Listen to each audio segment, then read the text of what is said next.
India की नंबर 1 choice Bharat Matrimony. Elina, आपसे मैं ये जानना चाहूंगी, तब जबकि रूस में भारत के बारे में बात होती है या भारत को देखते हैं रूस के लोग, तो क्या आपको लगता है कि एक बहुत अहम क्षेत्र है जिससे वो आइडेंटिफाई करते हैं भारत को, या भारत और रूस के की संस्कृति में जो जुड़ने वाला क्षण है वो कहाँ पर है? क्या जोड़ता है हमें?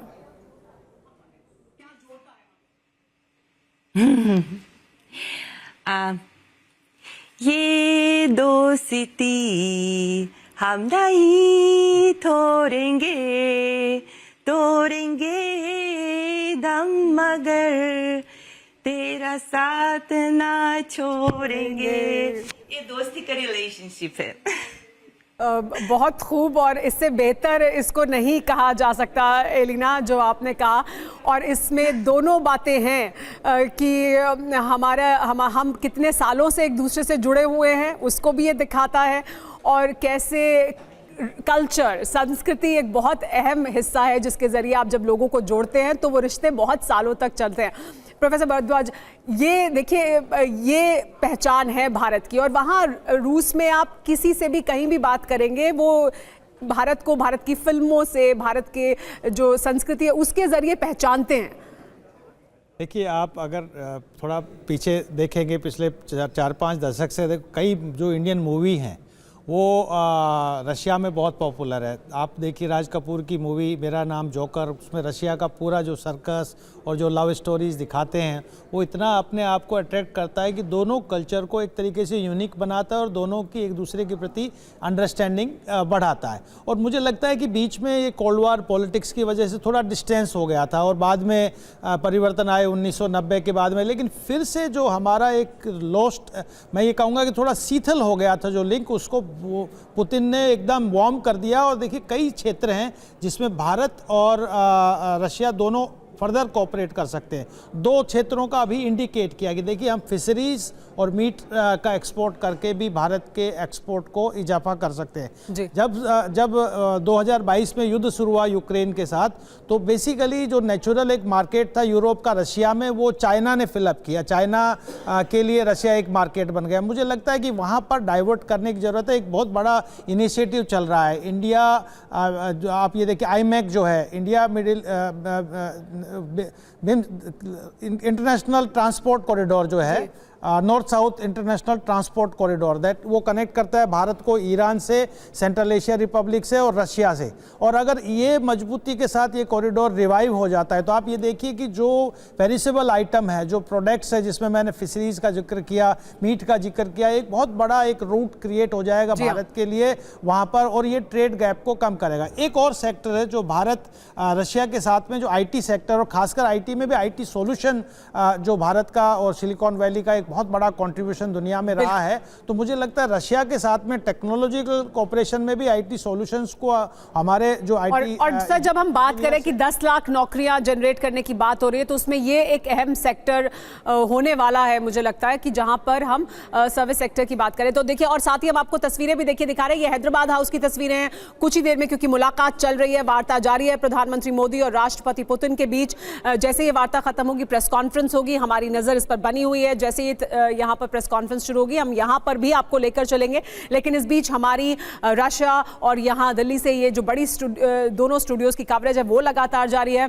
Alexandra, I would want to ask you one question. Have you seen any Indian movies? Yeah, of course. I adored Zita and Gita. I was watching it when I was a child, and also I watched the film. I wrote the novel exact. My name is Joker by Raj Kapoor. Okay. Yeah. So, Alexandra, when we are talking about you, and what about you? Did you watch Russian films? That's what I was hoping that you would ask me. Films. I have not watched any Russian movies, but you can give me a few suggestions which I would definitely watch.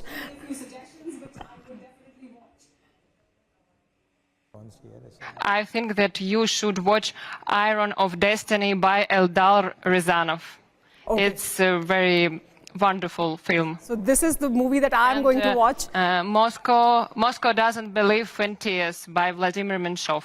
This is the movie that I'm going to watch, and I'm sure all our audiences who are listening to this, they are also going to watch this movie and understand Russia better, their culture much more better. But what I would also want to know from you is that when we talk about movies, when we talk about cultural exchange, when we talk about people from India getting more jobs in Russia or the Russians getting more jobs in India, what do you think is the key area where we can make fast progress? I think that it's important to develop relations in different spheres, and maybe the key is the friendship. Because when you're friends, you can create something beautiful, something progressive. Because you think each other, and you know what you can do in order to improve the life in two countries, in order to help people. बिल्कुल बिल्कुल। VK Dutta sir हमारे साथ यहाँ पर मौजूद हैं। VK Dutta जी, हम साथ ही हैदराबाद हाउस की तस्वीरें भी दिखा रहे थे यहाँ पर, क्योंकि अभी वार्ता चल रही है। जैसे ही वो वार्ता खत्म होगी, प्रेस कॉन्फ्रेंस होगी, हम उसका भी रुख करेंगे। ये बहुत चर्चा हो रही है लगातार कि वो कौन कौन से MOUs हैं, समझौते हैं जिस पर हस्ताक्षर होंगे, वो तो जानकारी सामने आएगी ही, लेकिन ऐसे बहुत से मुद्दे हैं जिन पर हम आगे फ्यूचर में काम करने वाले हैं, जिन पर बातचीत हो रही है राष्ट्रपति पुतिन और प्रधानमंत्री मोदी के बीच। इसमें कौन कौन से क्षेत्र आपके मुताबिक सबसे अहम हैं? स्पेस का एक क्षेत्र है जिसके बारे में बात की जा रही है, न्यूक्लियर एनर्जी का एक क्षेत्र है जिसके बारे में हम पहले से सहयोग कर रहे हैं, उस सहयोग को बढ़ाने की बात हो रही है। तो आपके मुताबिक फ्यूचर प्लान भारत और रशिया के रिश्तों को आगे बढ़ाने में कौन कौन से ऐसे क्षेत्र हैं जिन पर हो सकता है आज MOU ना हो लेकिन बहुत अहमियत रखते हैं? बिल्कुल, देखिए ऐसे फ्यूचर में जो हम बात करें टेक्नोलॉजी की या आर्टिफिशियल इंटेलिजेंस की, इसके ऊपर भी बहुत चर्चा हुई कि भारत और रूस मिलके AI को किस दर्जे तक ले जा सकते हैं, किस प्रकार वो दोनों देशों के हित के लिए इस्तेमाल किया जा सकता है। और स्पेस टेक्नोलॉजी के अंदर जो हमारे सैटेलाइट डिपेंडेंसी है या हमारी अपनी क्षमता है, अगर आपको याद हो सिंदूर के दौरान भी चाइना पूरा पाकिस्तान को 24/7 कवरेज करके हमारे बारे में जानकारी दे रहा था।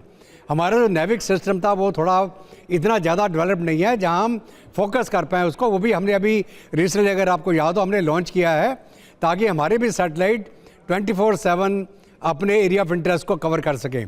तो ये जो फील्ड है, जो स्पेस की फील्ड है, जो हमारी साइबर की फील्ड है, आर्टिफिशियल इंटेलिजेंस है, आगे चल के जो S-500 यहाँ जो Su-75 जो एक और एडवांस वर्जन है जिसको हम Su-75 चेकमेट के नाम से जानते हैं, इसके ऊपर भी चर्चा जरूर हुई होगी कि किस प्रकार हम जॉइंट वेंचर इसमें ले जा सकते हैं। मैं थोड़ा सा आपको ये भी बताना चाहूँगा, जो हमारा ट्रेड डेफिसिएंट हुआ है अभी, जो इतना हम बातचीत कर रहे हैं, अभी हमने ज़्यादा ऑयल इंपोर्ट किया और हमारा जो पहला एक अपनी तरफ से एक्सपोर्ट थे वो थोड़े कम थे। जब हम रूबल और रुपये में ट्रेड की बात कर रहे हैं तो हम चाहेंगे कि हमारा जो यहाँ से सामान जाए रूस, वो उस डेफिशिएंसी को रुपये के मुकाबले रूबल के साथ में बैलेंस आउट कर दे, और वो आइटम जहाँ पर अमेरिका हमारे ऊपर टैरिफ लगा रहा है वो आइटम हम रशिया को सप्लाई करें और इस ट्रेड डेफिसिएंट को हम घटा दें। और ये एक अहम मुद्दा है सर, ये एक अहम मुद्दा है जिस पर बातचीत होने वाली है कि कैसे भारत और रूस के बीच जो करेंसी को लेकर अभी हम इंटरनेशनल रूट का इस्तेमाल करते हैं, बैंकिंग सिस्टम का इस्तेमाल करते हैं, उसके अलावा हम क्या और कर सकते हैं, वो एक अहम मुद्दा है। इंडिया की नंबर 1 चॉइस भारत मैट्रिमनी।